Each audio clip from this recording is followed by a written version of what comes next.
तो हमा जो कि जी जैसा कि हमारा समाज जो आज है, इंसान जन्म लेता है और जो समाज के द्वारा उसको सिखाया जा रहा है, वही सीख कर वो आगे बढ़ता है और उसी में अपना जीवन व्यतीत कर देता है। चाहे वो उसमें फिर टेंशन में रहता है या कुछ भी कर रहा है, लेकिन वो उसी जो समाज के विचार है, उन्हीं को अपना आधार बनाकर जीवन जीकर चला जाता है। तो ऐसा क्या करें कि इंसान जो कर रहा है वो रुक कर अपने आप को देख ले या फिर उसमें ऐसी एक बुद्धि आए कि आखिर जो समाज ने सिखाया क्या वही सही है? क्या मेरे अंदर कुछ ऐसा है जो जानने लायक है, जो मैं जान सकता हूँ? ऐसा कुछ हो सकता है? ऐसा तो तभी होगा ना जब वो ठोकरें खाएगा, जब उसको दुख मिलेंगे, जब वो उसको जीवन में जब वो समाज के दिखाए हुए रास्ते पर जब वो चलेगा, तो जब ठोकर खाकर गिरेगा तो वो जो दर्द है, वो जो दुख है, वही तो उसको सोचने पर मजबूर करता है ना। और हर व्यक्ति को ये दर्द ये दुख मिलता है, लेकिन वो उस दर्द का इंस्टेंट इलाज ढूंढ लेता है बस कि अभी के लिए दर्द कैसे ठीक होगा। हर कोई दर्द में जी रहा है, समाज के बताए हुए रास्ते पर चलकर हर कोई दर्द में जी रहा है ऑलरेडी। हुँ, और वो उसके लिए पेन किलर्स खा रहा है, वो उसका परमानेंट इलाज ढूंढना नहीं चाह रहा है। वो मनोरंजन क्यों करता है? इतनी मनोरंजन की जो इंडस्ट्री है इतनी जी। बड़ी कैसे बन गई है? क्योंकि हर कोई दुखी है, हर कोई परेशान है। जब तक इंसान ये नहीं समझेगा ना, तब तक वो इसी मनोरंजन का गुलाम रहेगा, क्योंकि वो दुखी रहेगा। दुख दुख होगा और फिर वो इंस्टेंट अपने लिए कोई इलाज ढूंढ लेगा। कोई भी स्क्रोलिंग कर ली, टीवी देख ली, पब चले गए, शॉपिंग कर ली, खा लिया पी लिया, ये वो ये सारी चीजें, सेक्स कर लिया, ये सब करेगा वो। तो जब वो ये देखेगा कि ये जो मेरा बार बार दुख उठ रहा है, जिसके लिए मुझे इतनी चीजों पर निर्भर होना पड़ रहा है, ये निर्भर होना अपने आप में एक दुख है। जब इतनी जागरूकता उसके अंदर आएगी, जब इतना जब उसके अंदर होश आएगा, तभी वो सही रास्ता चुनेगा। और वो तब आएगा जब समाज बदलेगा, जब लोगों में ये जागरूकता आएगी। और वो जागरूकता कैसे आती है? दिए से दिया जलता है।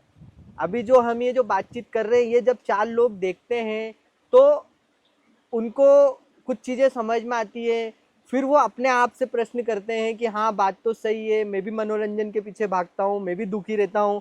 और तो फिर वो इस बात को समझेगा, हमने भी किसी से सुना। तो ऐसे दिए से दिया जलता है, जोत से जोत जलाते चलो, है ना। तो ये चलती रहती है प्रक्रिया। ये ऐसा नहीं है, ऐसा कभी नहीं होगा कि पूरे समाज को, पूरी दुनिया को एक दिन समझ में आ जाएगा। अंधेरा और रोशनी, दिन और रात, ज्ञान अज्ञान, है ना, ये मूर्खता और समझदारी, ये सब ही जीवन है, ये चलता रहता है। जब मूर्ख ज्यादा हो जाते हैं, जैसे भगवान कृष्ण ने बोला था कि जब धरती पे पाप बढ़ जाएगा तब मैं आऊंगा। तो मेरे आने का क्या मतलब है उनका? कि जब जब पाप इतना बढ़ जाएगा कि अब पाप ही पाप हो गया है, तो फिर पुण्य को आना ही पड़ेगा। क्योंकि ये जो सृष्टि चल रही है ना, ये बैलेंस पे चल रही है। यहाँ पे कभी कुछ कम ज्यादा नहीं होता, कभी ये बहुत ज्यादा नहीं हो जाएगा। दोनों, ये बढ़ेगा तो ये बढ़ेगा। तो हो रही है चीजें। कुछ लोग समझते हैं, ऐसा नहीं है कि सभी मूर्ख हैं। कुछ प्रश्न करते हैं, जो प्रश्न करते हैं वो बदल जाते हैं, फिर वो दूसरों को भी बदलने में लग जाते हैं। और ऐसे होश फैलता है और ऐसे ही बेहोशी भी फैलती है। हाँ, अनुपात कम ज्यादा हो सकता है, लेकिन कभी ये भी नहीं मिटेगा, कभी ये भी नहीं मिटेगा। तो इस तरह से चीजें चल रही है। सब कभी नहीं बदलेंगे, कुछ लोग बदलेंगे, बदल रहे हैं और चीजें चल रही हैं। सोचने वाले बदल जाते हैं, जो मूर्ख होते हैं, जो सोचते नहीं है, वो दर्द में जीते जीते एक दिन मर जाते हैं। पर जो ऐसा जीवन जी रहे होते हैं, तो क्या उनको दुःख जो हो रहा होता है, क्या तो वो दुःख उनके लिए होता नहीं है या वो उतने गहरे उतर नहीं पाते उस दुःख में? इंस्टेंट इलाज ढूंढते हैं ना वो संवेदनशील नहीं होते स्वयं को लेकर। वो हिंसक होते हैं, स्वयं के ऊपर हिंसा करते हैं। वो दो तरह के लोग हैं।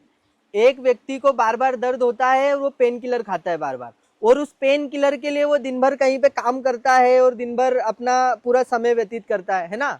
वो संवेदनशील ही नहीं है उसको। वो एकदम वो पाषाण है। इसी को जैसे हम बोलते हैं जड़ और चेतन, वो जड़ है, उसमें चेतना का स्तर ज्यादा है ही नहीं। जैसे ये पत्थर है, इसको क्या कोई दुख तकलीफ होती है? पड़ा हुआ है, कुछ भी हो रहा है, जैसे एक निर्जीव वस्तु होती है, वो लगभग लगभग वैसा ही है। वो बस है, वो इंसान कहलाने योग्य भी नहीं है। इंसान वो है जो चेतन है।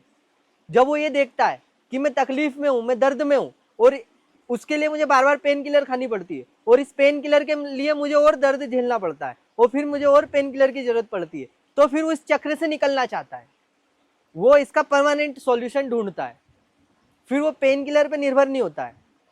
तो ये जो संवेदनशीलता है, ये आपको चेतन बनाती है, ये आपको इंसान, मनुष्य बनाती है। फिर आप अपने दुख का परमानेंट इलाज ढूंढने के जो रास्ते, जिन्होंने अपना परमानेंट दुख खत्म करा है, उन्होंने जो बताए हैं, उस पर चलने का प्रयास करते हैं, और वही मनुष्य कहलाने के योग्य है। बाकी जो ऐसा नहीं करते हैं वो पशु ही हैं, मतलब वो मनुष्य कहलाने के योग्य नहीं है। वो दुख में ही रहेंगे और उनका कुछ किया भी नहीं जा सकता। हाँ, वो उनके लिए प्रार्थना की जा सकती है, कभी उन्हें आ जाए ये संवेदनशीलता, ये समझ कि हाँ, हम कितना फंसे हुए हैं, हम कितना दुखी हैं। जैसे एक बेहोश आदमी है, बेहोश आदमी को मच्छर काट रहे हैं, उसके साथ बहुत सारी चीजें हो रही है, वो गंदी जगह पे पड़ा हुआ है, उससे फर्क पड़ता है क्या? नहीं पड़ता। तो वैसे ही लोग बेहोश हैं, बस चलती जा रही है उनकी गाड़ी धक्के पे। वो जीवन, वो कभी जन्म उन्होंने लिया ही नहीं था, वो बस पता नहीं क्या है, वो बस वो टपके हैं और वैसे टपक जाएंगे, कुछ नहीं है। वो ना स्वयं को जान पाएंगे, ना जीवन को, ना संसार को, ना कुछ नहीं कर पाएंगे वो। और उनके लिए हम प्रार्थना कर सकते हैं और उन तक बात पहुँचे, इसके लिए प्रयास कर सकते हैं। प्रार्थना और प्रयास दोनों हम कर रहे हैं, चल रही है चीज़ें।